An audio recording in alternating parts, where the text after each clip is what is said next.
And it shall come to pass in that day that the Lord shall set his hand again the second time to recover the remnant of his people, Israel, which shall be left from Assyria.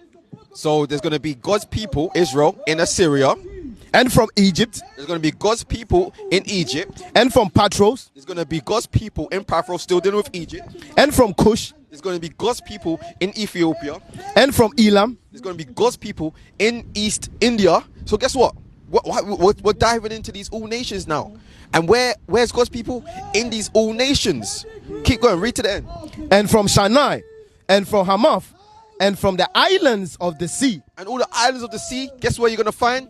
God's people are there. Read on.